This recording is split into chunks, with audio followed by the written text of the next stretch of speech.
This is like emblematic of our country. Just always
yeah. Yeah.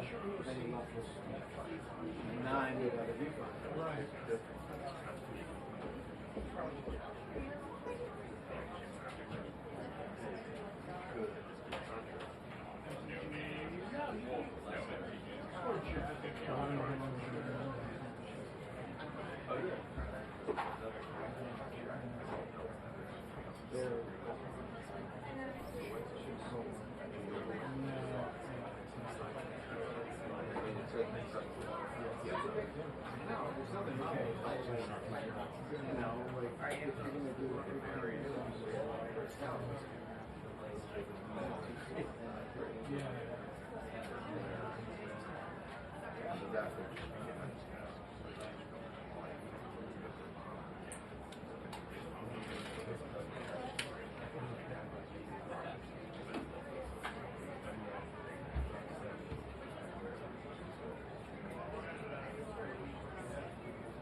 No, they put that in.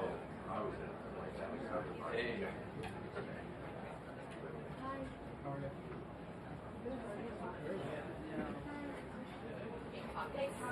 Every time.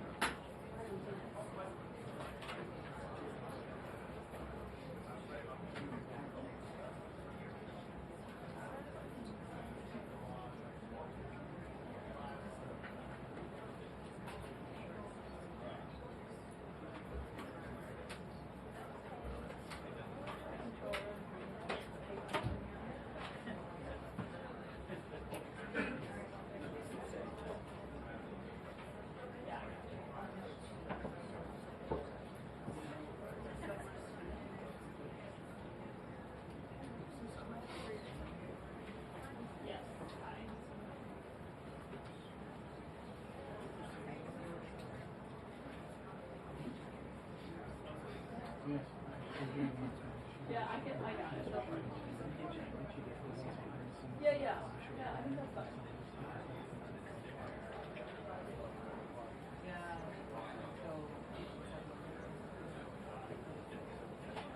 Yeah, I agree with you.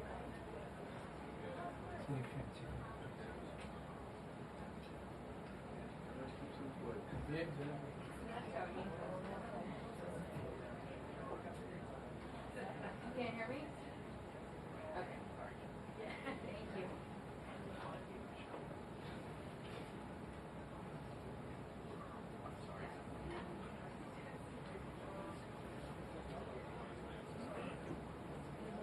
One, two, three. 1, 2, 3. 1, 2, 3.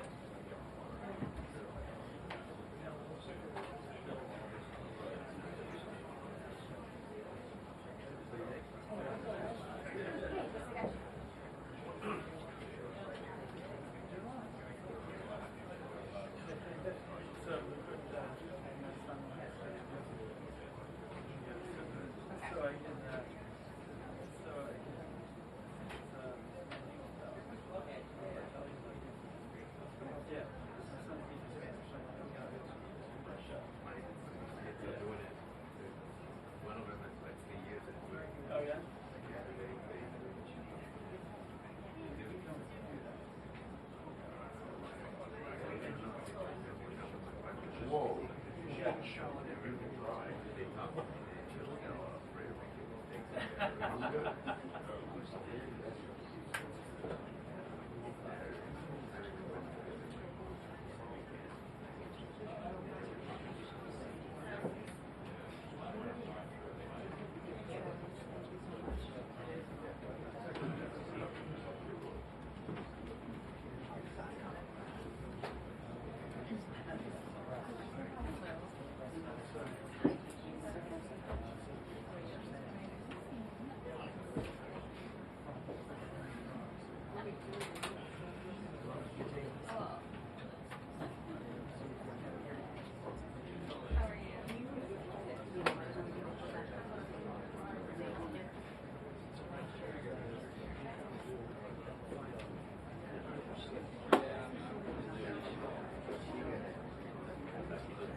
Yeah, Brianna, this will be our first chance to ask questions for the U.S. reaction to that strike in Doha, with Israel making blatantly clear today that it was directly targeting Hamas leadership that was stationed in Doha, living there or were there for these talks, as Qatar has played a standard role in trying to mediate a ceasefire, get hostages released ever since October 7th, 2022 months ago. And that indicated that obviously federal funding is well well aware, which Trump himself was in Doha not that long ago, meeting with the Dubai Prime Minister and other Democrat legislators states to get cover on public safety trying to tax grow dollars are at risk. You also had the FBI now it's an open question of say what that that role this agency has been probing this since day one, meaning we may see federal charges come down. The attention from the administration comes despite resistance for some time from local officials, the mayor, saying to the media for not sharing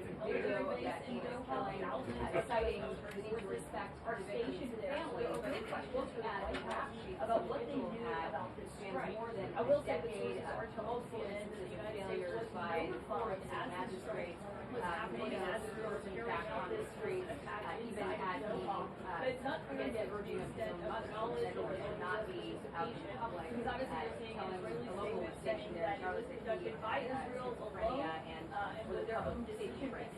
President now taking aim also at cashless bail policy as he tries to direct some of the criticism towards the Democrat legislative state soft on the crime policies that they had.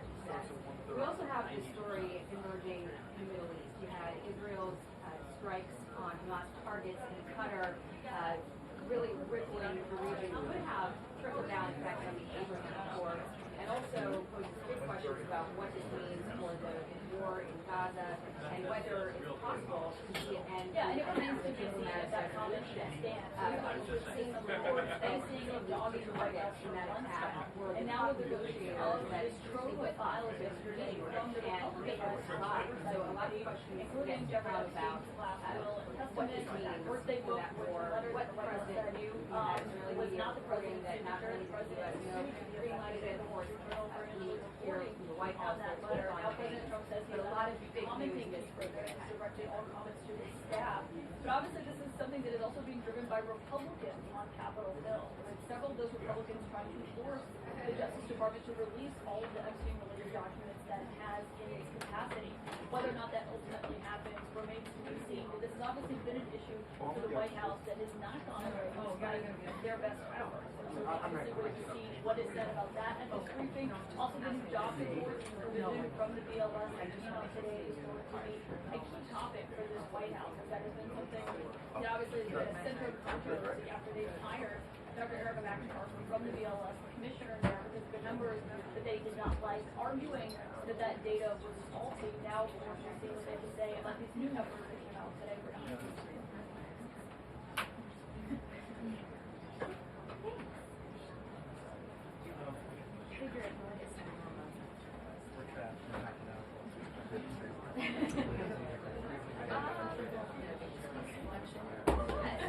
It really brings out your eye, I'm sure.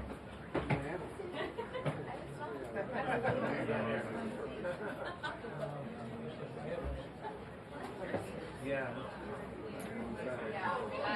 If my mom's birthday on Friday, my grandma all the shows. We saw a lot of kitchen and then the bottom of the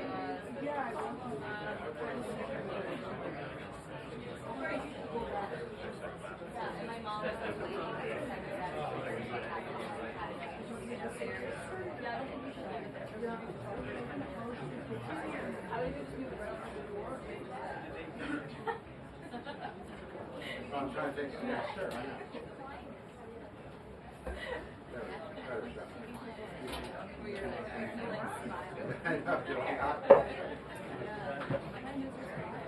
Yeah, that was just for your shot. Yeah, I can take it.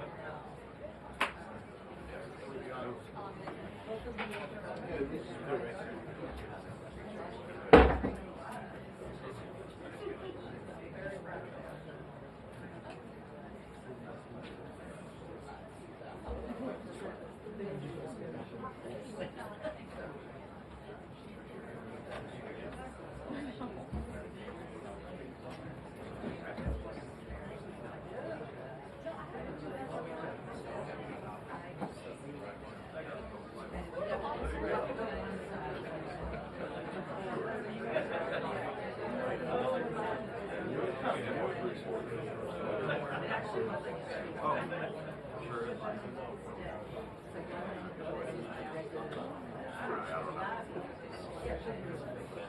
Oh,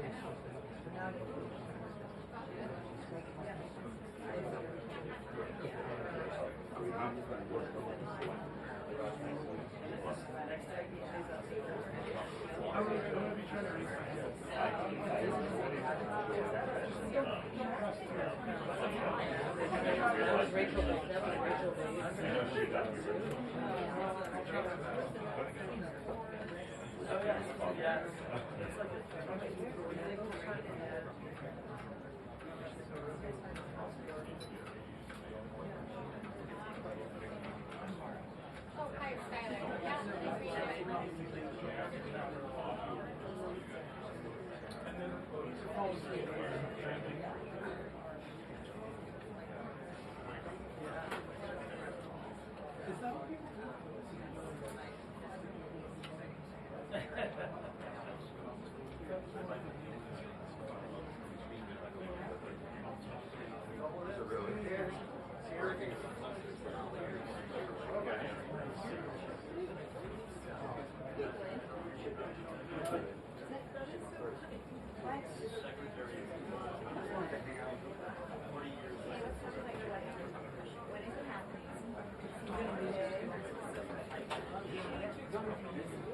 Like this. Oh my God.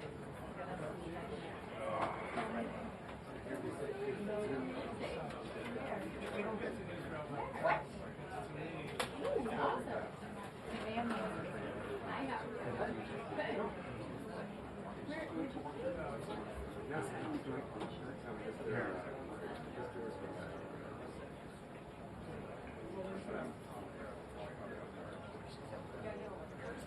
Oh my God. Oh my God. You guys look great. So good. She's stunning. Isn't good.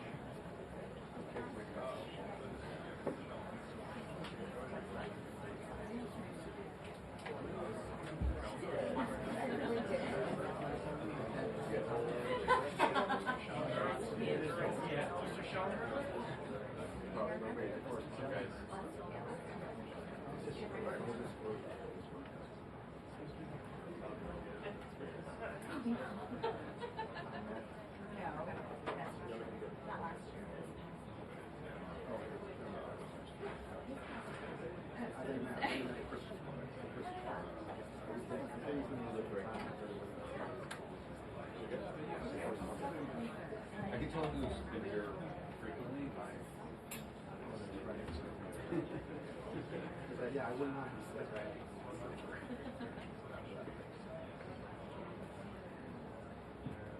What's your wager? I think another 20 minutes. I bet you, because of this airstrike, she's got to get through. She's got to get over. Well, they're waiting to make the right statement here. Probably right. So much for optimism. I don't know. Hopefully I'm wrong. Do you need a favor? Can you grab the water bottle in my backpack? It's on the left side.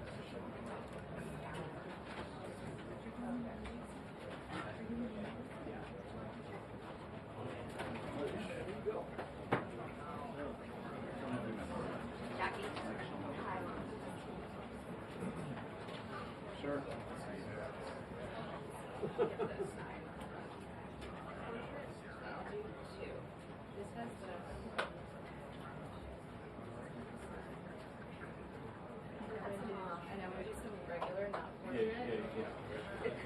You're familiar with that.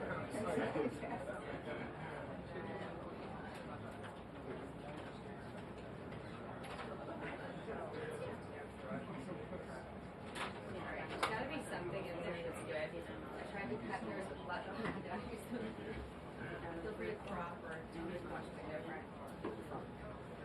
We do 3/4 of the year in Berkeley and a quarter now in Austin. I'm Mike Shelmer. Okay.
Yeah, literally.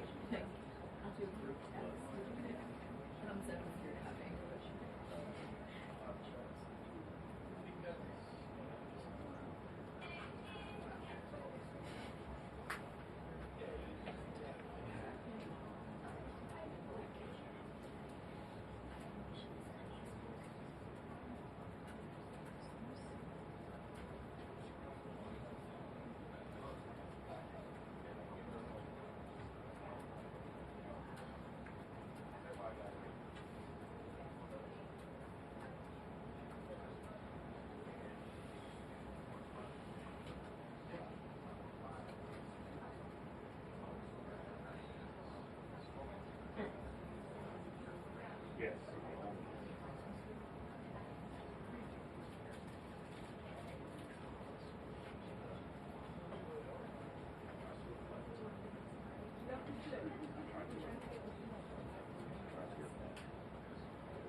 Right.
I don't know if he'd make it through this.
Until the briefing. 2 minutes until the briefing.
For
Good afternoon, everybody.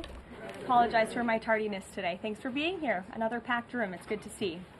We'll begin with a scheduling update today. President Trump will commemorate the 24th anniversary of 9/11 on Thursday with a visit to the Pentagon Memorial in the morning, followed by an appearance at the New York Yankees game at Yankee Stadium in the Bronx on Thursday evening.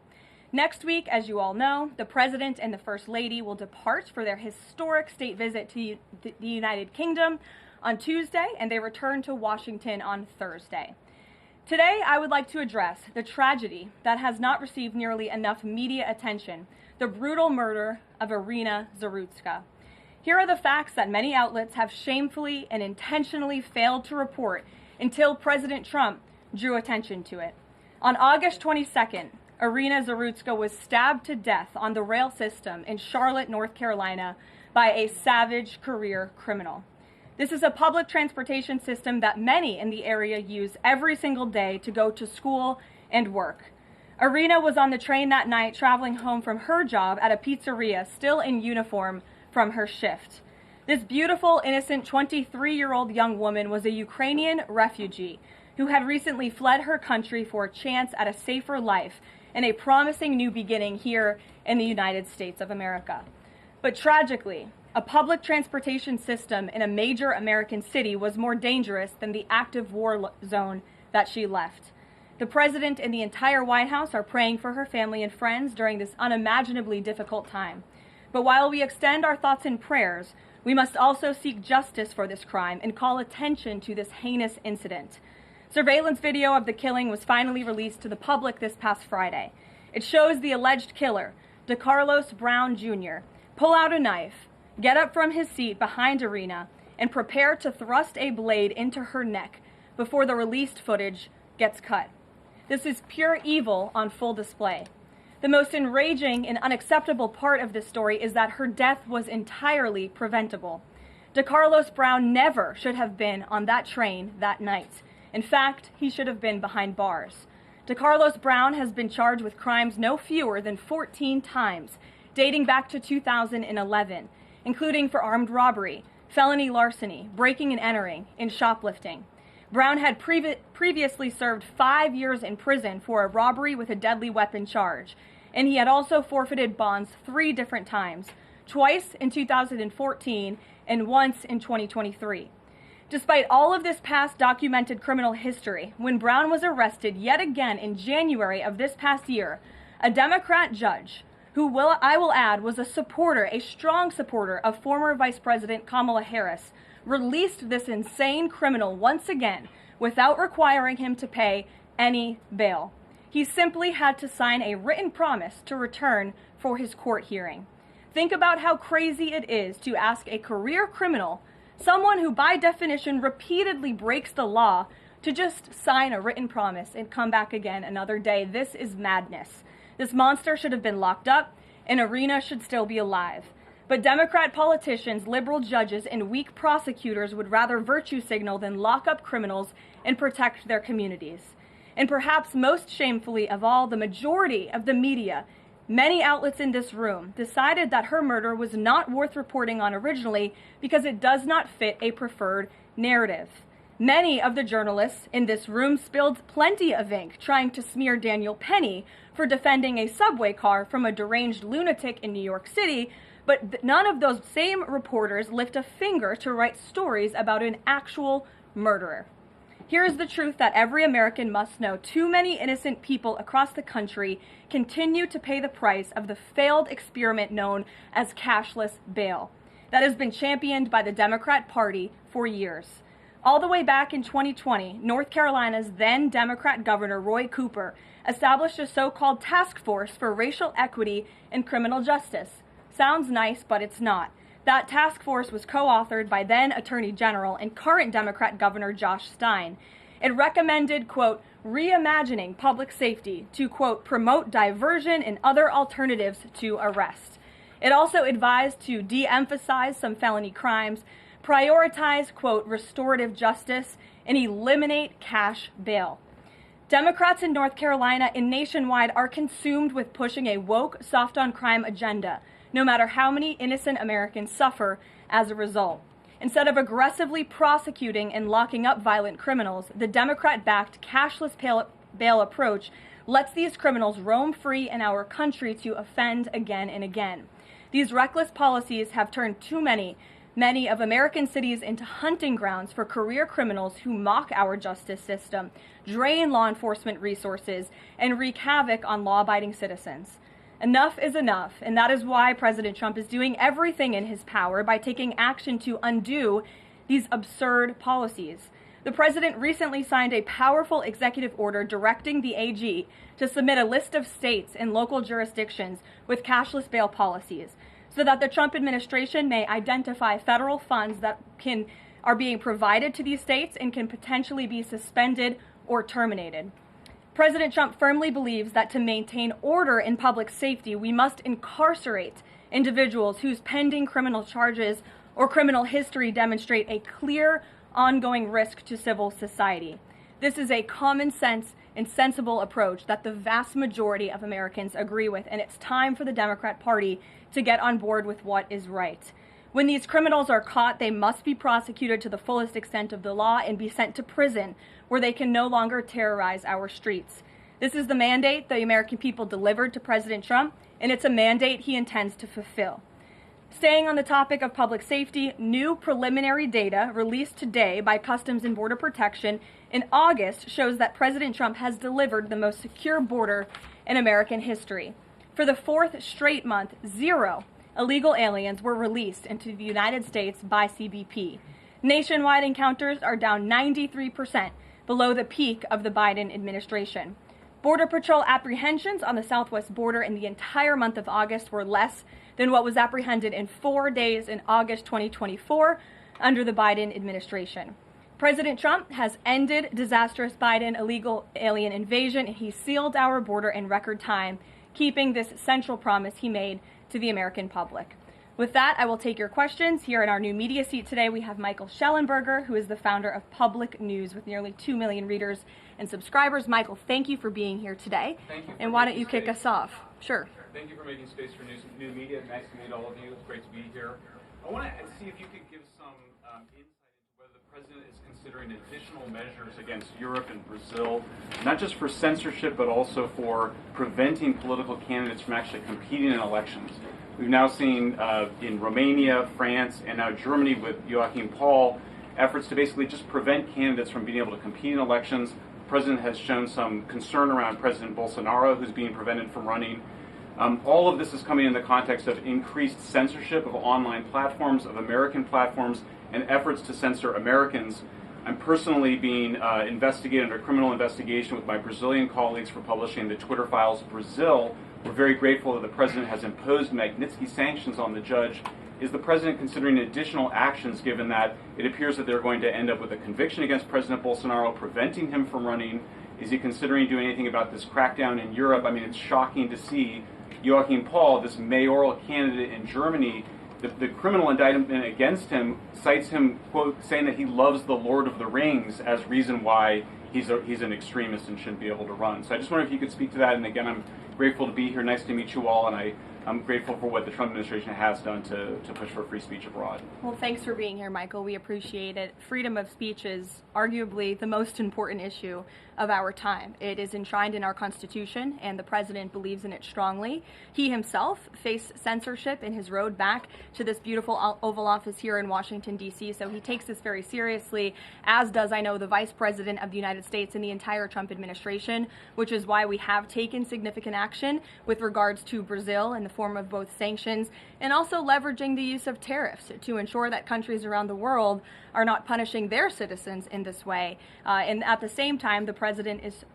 while he's leveraging the United States to safeguard our interests abroad, he's also making sure that freedom of speech remains here in the United States of America. So I don't have any additional actions to preview for you today, but I can tell you this is a priority for the administration, and the president is unafraid to use the economic might, the military might of the United States of America to protect free speech around the world. Quick follow-up to that? Sure. Quick follow-up, which is just, there was a Reuters story saying that the Trump administration was looking at this Europe-U.S. trade deal as one of the sticking points, this issue of the censorship not just of U.S. platforms, of Americans. Do you have any updates on how those trade talks are going? And I also wonder if the president is concerned about NATO membership. NATO membership requires that you be a democracy and you have free speech. Is it possible that some of these actions that we've seen in Romania, France, and Germany would disqualify those countries from being in NATO after this? I have not heard the president discuss NATO membership in regards to this issue in particular, but I have heard him discuss the issue of free speech and the importance of free speech with foreign leaders around the world, including the Prime Minister of the United Kingdom. When we were in Scotland, the president brought this up and how important it is for the Prime Minister to protect free speech in the UK and in various conversations with other world leaders. So he brings it up, and I think the entire world knows that this is a priority for the President of the United States. Gabe.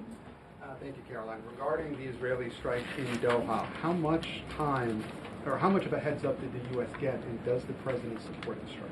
Sure. Well, I have a statement to read for all of you with respect to the Israeli strike in Doha, and here it is. This morning, the Trump administration was notified by the United States military that as Israel was attacking Hamas, which very unfortunately was located in a section of Doha, the capital of Qatar. Unilaterally bombing inside Qatar, a sovereign nation and close ally of the United States that is working very hard and bravely taking risks with us to broker peace, does not advance Israel or America's goals. However, eliminating Hamas, who have profited off the misery of those living in Gaza, is a worthy goal. President Trump immediately directed Special Envoy Witkoff to inform the Qataris of the impending attack, which he did. The president views Qatar as a strong ally and friend of the United States and feels very badly about the location of this attack.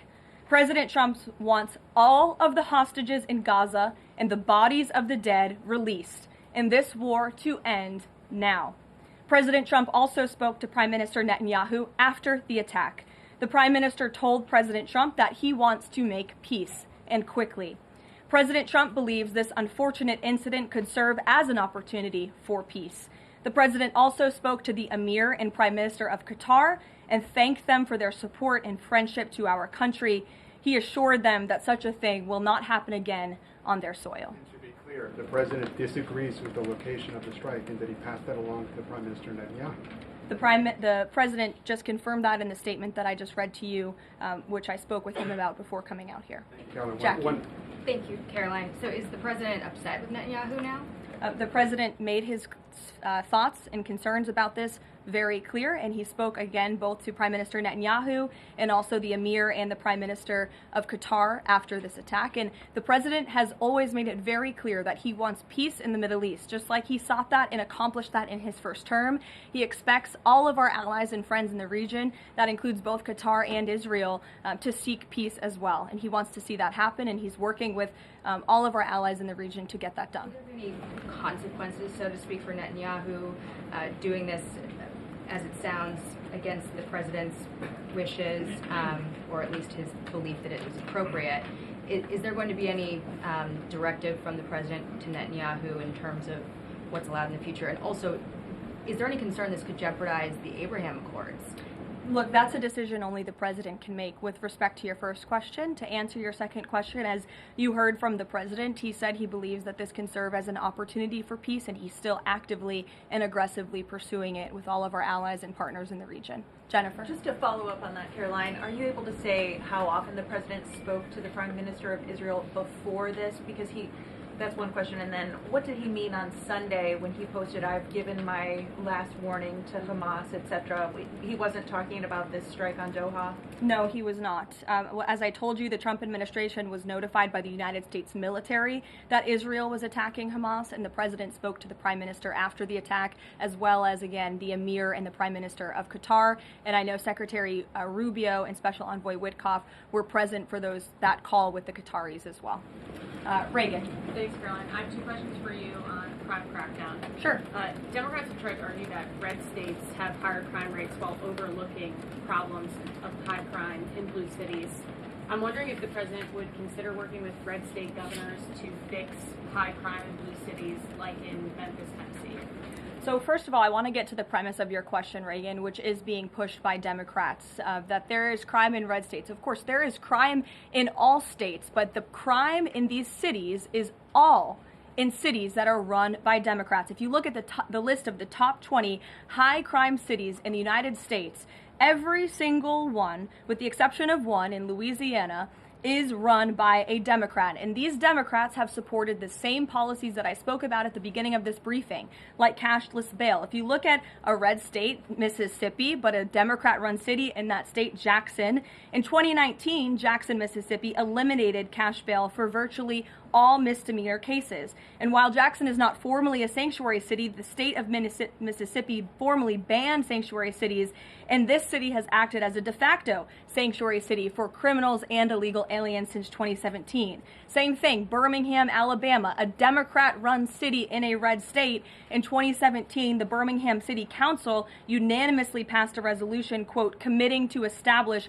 sanctuary policies. So if you actually look at the facts from these Democrat-run cities, these are cities that are run by Democrats and by by members of the Democrat Party. These are blue cities, and they have all supported these disastrous policies which allow repeated career criminals back onto the streets to further commit acts of violence. And so to answer your question, yes, the president wants to work with anyone across this country who wants to end these horrible policies and to bring law and order to our streets. And I think that is proven by his tremendous cooperation with the mayor of Washington, D.C. and our nation's capital.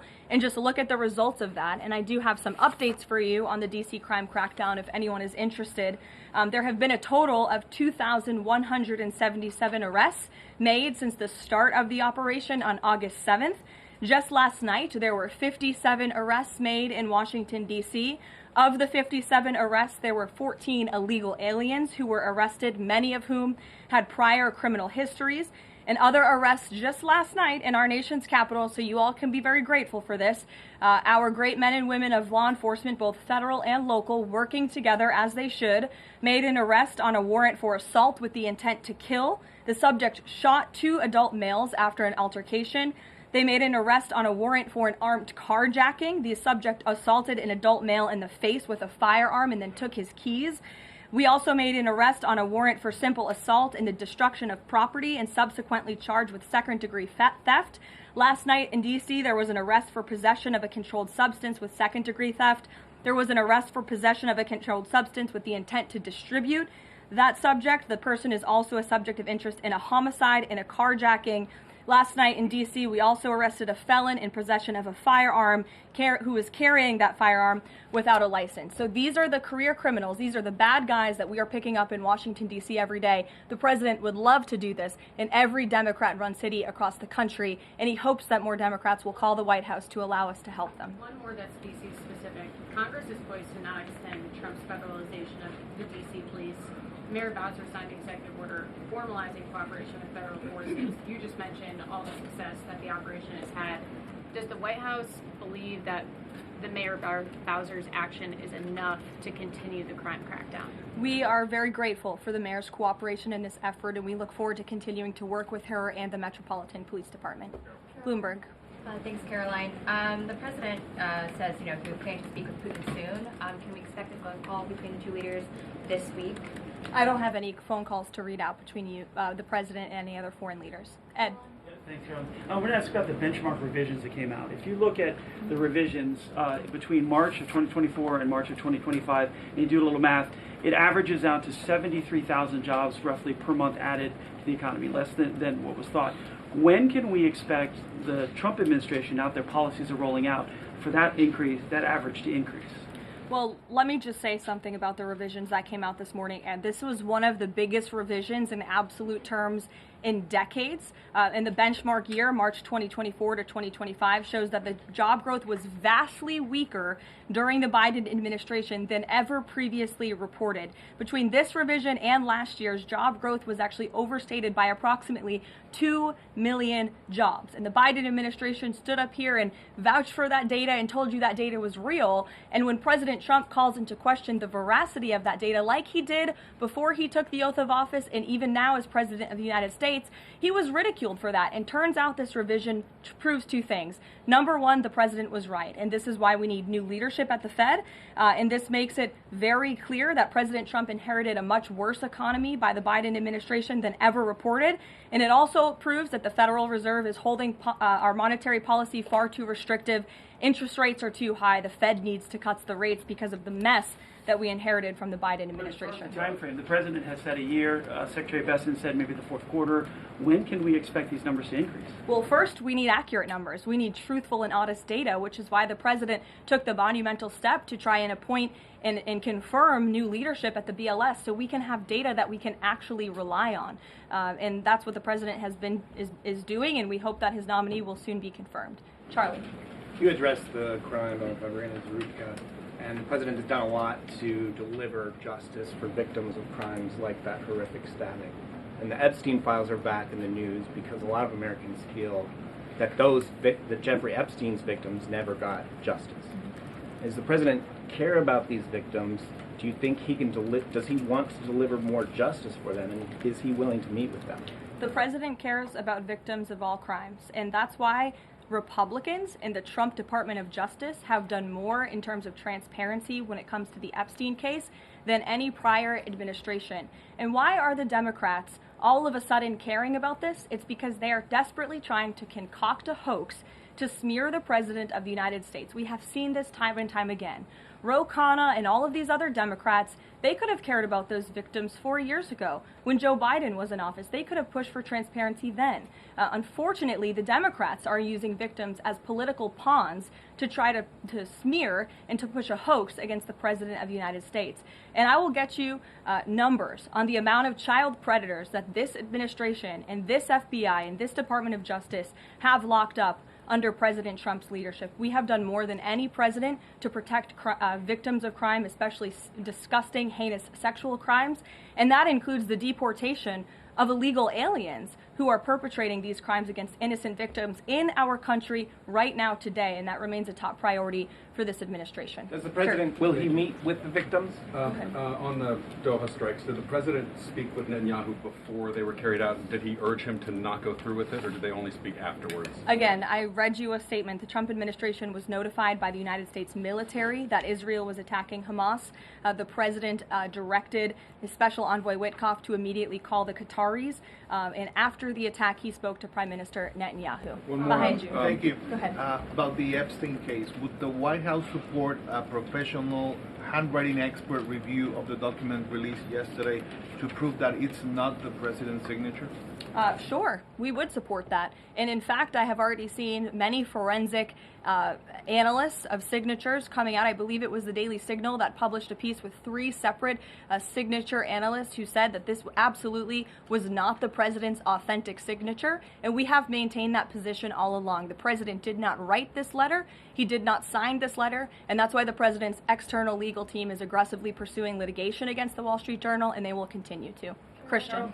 Thanks, Karoline. Following up on Ed, now that we have these revised jobs numbers, is the president concerned at all that price spikes, stemming from his tariffs through the end of the year, might actually be driving the country towards a depression or a recession? What I'm asking is he committed to these policies now that we know how faulty the jobs data was?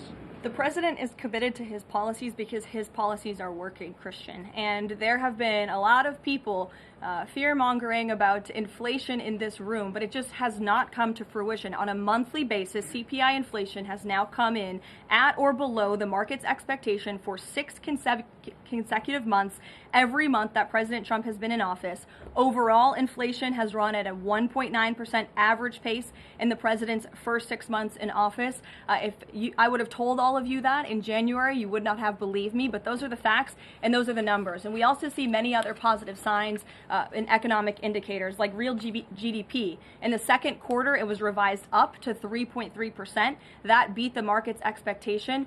We know there's a capital spending boom right now, which we know is one of the greatest economic indicators of job growth. We know wages are increasing at a far faster pace than they were under the previous administration. We see productivity in the second quarter was also revised up to a strong 3.3%. In total industrial production, factory output also surged. All of this means the economy is moving, people are working, people are spending money. You look at consumer spending, that is also ticking up and in the right direction. And a large part, it's because of the incredible work the president has done in terms of energy and unlocking our energy dominance in this country. Again, these jobs, the numbers from the BLS today prove that the economy was an absolute mess, and we are working every single day to fix it, and all of those indicators I just read for you are positive sign of what is to come. Just one more quickly on sure, trade, Danny. I just wanted to get a bit of clarity on the sequence of events for the Doha attack and the notification. You said that the U.S. military notified, if I got it right, the Trump administration was notified by the U.S. military. That's right. Was the U.S. military notified by the Israeli military, or did the U.S. military detect an incoming Israeli attack on Qatar? The U.S. military notified the White House and the President of the United States. That's all I have to share for you on that, Danny. Thank you. Jeff. Also following up, you said that the President assured the leaders in Qatar that this would never happen again. Did he say that to the Prime Minister of Israel, and did Prime Minister Netanyahu agree to that? The President told that to the Emir and the Prime Minister of Qatar, and the President also overstressed the importance of peace in the region in his conversation with Prime Minister Netanyahu as well. And Prime Minister Netanyahu told President Trump he wants peace and he wants it quickly. That's what the President expects to happen. The President is very clear in the statement that he just had me read, and you will all see it out on Truth Social very shortly, I am sure. The whole world will see it. He wants all of the hostages released out of Gaza, and he wants this war to end. Those are two clear directives that the President is making very clear for the entire world to understand. Mary.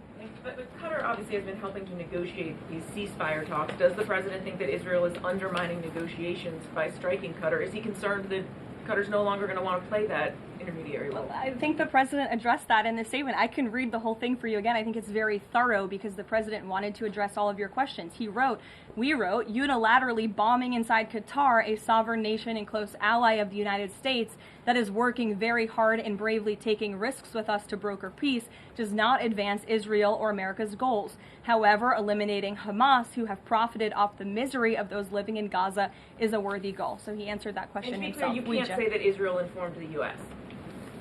What I can tell you is the United States military informed the Trump administration. Thank you. A quick follow on that. Can you tell us when the U.S. military was notified, given that the largest U.S. military base is in Doha? And then I have a question on D.C. crime. This morning, just before the attack, as I said earlier as well. Okay, thank you. And yesterday, the President spoke about D.C. crime and talked about how there was virtually none. And then he expressed frustration about things that take place in the home they call crime. He said, they'll do anything they can to find something. If a man has a little fight with the wife, they say this is crime. See, now I can't claim 100%. Exactly what crimes was the President referring to? He wasn't referring to crimes. That's exactly the point he was making, Ouija. What the President is saying is that these crimes will be made up and reported as a crime to undermine the great work that the federal task force is doing to reduce crime in Washington, D.C. And I think the President has every reason to believe that, given the efforts of many reporters in this room who actively seek to undermine the President and what he's doing in our nation's capital. We all know that deep inside you all agree with this because you all live here, and I'm sure you are very grateful for the administration's efforts to make the city, which we all reside in, much safer for ourselves and our families. Michael. Thank you, Caroline. Florida Congressman Randy Fine is calling for judges to face consequences if the violent repeat offenders they release go on to commit new crimes. Is that something the President supports? It's not something I've heard the President discuss. You can ask him yourself next time you have the opportunity to. How's that? Caroline, one more question. On Thursday, President Trump will head to the Pentagon and also to New York City in honor of the 24th anniversary of 9/11. Has the President expressed any interest on creating or having congressmen create a new 9/11 commission to answer some of the ongoing questions many Americans have about that day? I, again, have not heard the president discuss that. You're welcome to ask him yourself, but I do know he very much looks forward to going to both the Pentagon and the Yankees game in New York City on Thursday to commemorate the 24th anniversary. As you know, the president is a New Yorker at heart. He loves the city very much. It is his home, and you'll hear more about that on Thursday when the president speaks on this himself. Kelly. Caroline, thank you. I wanted to ask you a question about the president speaking yesterday before the Religious Liberty Commission. As you know, he's created the White House Faith Office, the Task Force on Anti-Christian Bias, and yesterday he talked about the importance of the Bible in America and the importance of prayer in America. Some people have criticized him for that in stating that he's espousing Christian nationalism. Yet the president has called on the American people to band together in praying for this nation for people of all faiths. How important is that to the Trump administration, and are there guidelines for implementing that? Well, last time I checked, it's not just Christians who pray, it's people of all faith who pray, and that's what the president wants to protect, the religious freedom for Americans of all faith. And he spoke about that yesterday, and that's why he was very proud and excited to announce this new initiative, Pray America, encouraging all Americans to pray for our country and the goodness of our country leading up to America's 250th birthday next year. Why don't we take some from the sides? Elizabeth, go ahead. Thank you, Caroline. I have two questions. Sure. First, on prayer again. Is the Trump administration looking for the forthcoming prayer guidelines to challenge existing court precedent on the right to pray in public schools? Well, the president spoke about that yesterday, and some of the changes we are making to ensure that the religious liberties of America's students and our youth are respected in public schools. In fact, he had a young student and invited him on stage to share his story about how when this young boy spoke about biological and biblical truth in his classroom, he faced consequences for that, and how Americans of faith should not be facing consequences for expressing their religious freedom and their religious views. Not in any public school in America should that be happening. You heard the president talk about that yesterday. Sure. Caroline, thank you so much. Regarding Israel attacking Doha, beside the phone call, what was President Trump's involvement in the attack, if any? Look, I don't have anything more to read out for you on this other than the very lengthy and thorough statement that I have shared repeatedly now. Sure. Go ahead. Thank you. After the Supreme Court ruling yesterday on the ICE raids in Los Angeles, some, particularly non-white U.S. citizens, are saying that they're going to begin carrying their U.S. passports with them at all times. What is the White House's response to Americans who are concerned about being swept up, as others have been already, in these enforcement actions? They should not be concerned, because this administration is focused on the detention and deportation of illegal alien criminals who broke our nation's immigration laws. And the Supreme Court upheld the Trump administration's right to stop individuals in Los Angeles to briefly question them regarding their legal status, because the law allows this, and this has been the practice of the federal government for decades. And the Immigration and Nationality Act states that immigration officers can briefly stop an individual to question them about their immigration status if the officer has reasonable suspicion that the individual is illegally present in the United States. And reasonable suspicion is not just based on race, it's based on a totality of the circumstances to review. And I will tell you, I spoke to our border czar about this morning. When ICE goes out to conduct a targeted operation to deport illegal criminals from our community, they are doing so with intelligence, they are doing so with law enforcement sources, they are doing so in most cases with the backing of local law enforcement who know exactly where these illegal alien criminals and drug traffickers and drug dealers are hiding in plain sight in American communities. And the men and women of ICE are doing everything they can.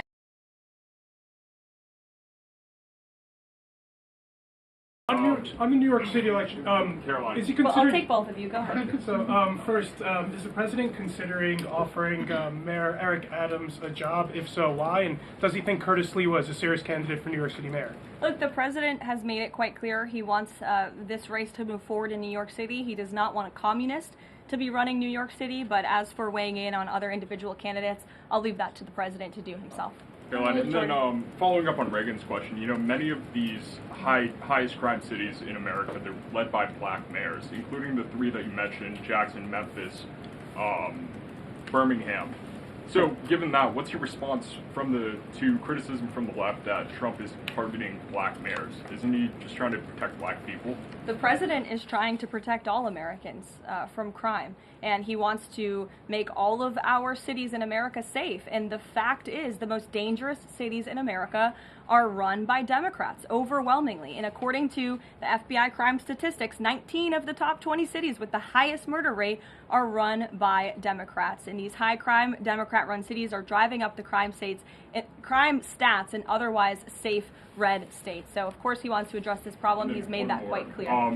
Mike Johnson, he came out and said that the president was an FBI informant. Do you know what he meant by that, if it's not true?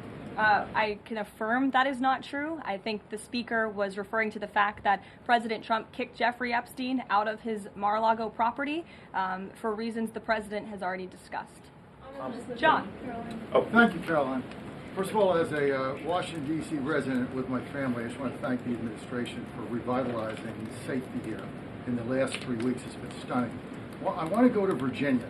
All of a sudden, out of the blue, Winsome Sears has closed the gap on Abigail Spanberger. Got 4 issues. Coerced abortions in Fairfax County without telling mom or dad, no parents. Girls going in boys' bathrooms on film, right? 2 of the young fellows get suspended for complaining about it. Virginia Beach man, an innocent man,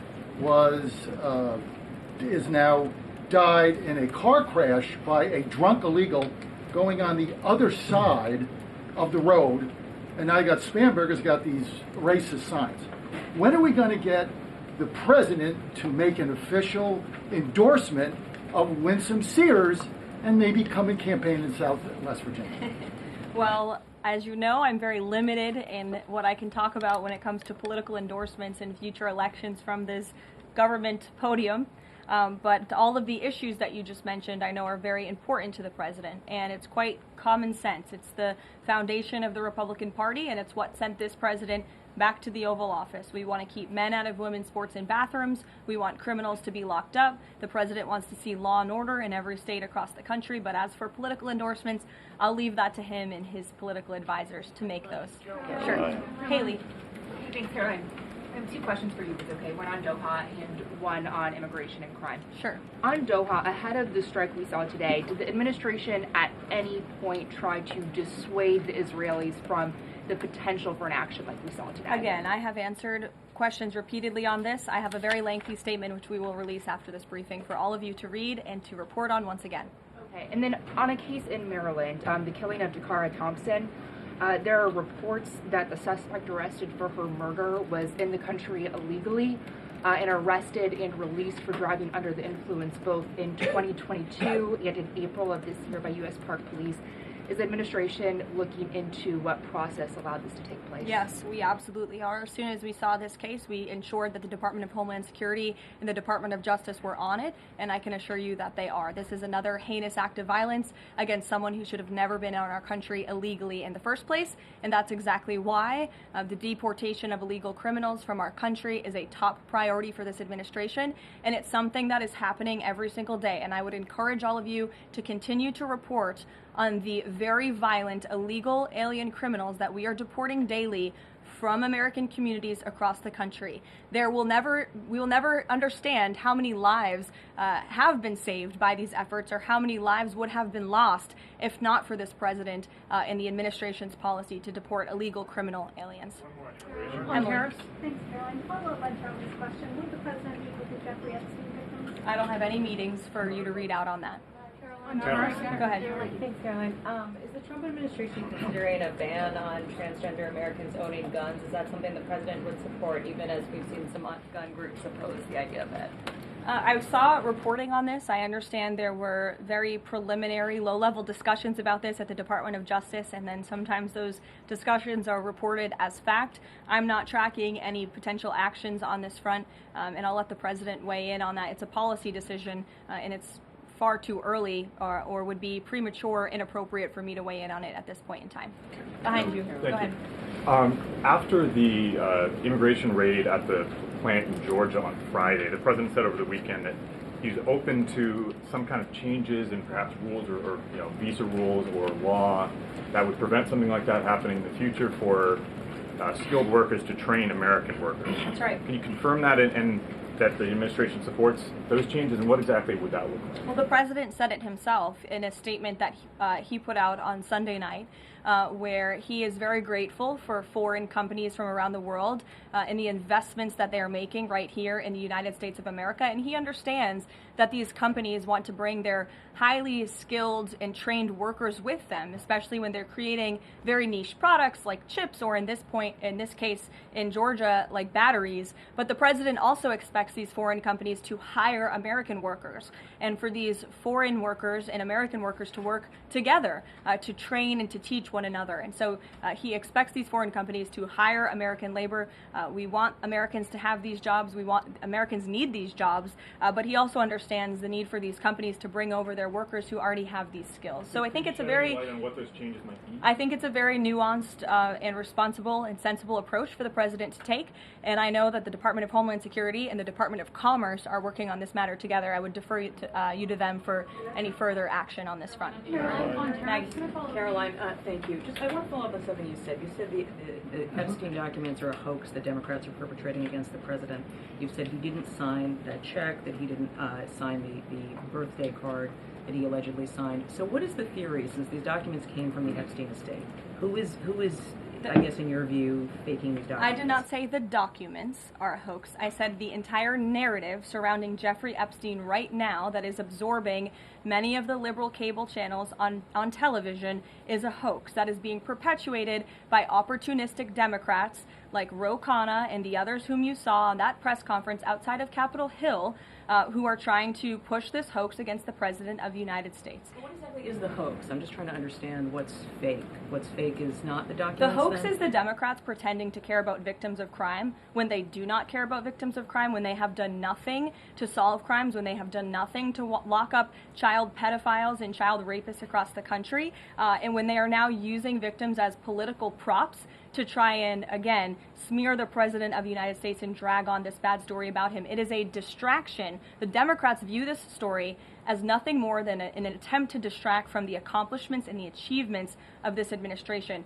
And that is what we mean when we call it a hoax. If he didn't sign these, if you said he didn't sign the birthday card, he didn't do this, he also didn't do the check, those were in documents from the estate. So what is the working theory as to why he's in them? The president has one of the most famous signatures in the world, and he has for many, many years. You know that, Maggie, you've covered him for a long time, long before he assumed this office when he was a businessman in New York. The president did not write that letter. He did not sign those documents. He maintains that position, and that position will be argued in court by his lawyers. The case. Karoline, thank you. Is the president planning to meet with Eric Adams in New York, maybe at the Yankees game? And has he personally talked to him about the race? I am not tracking any meeting with time.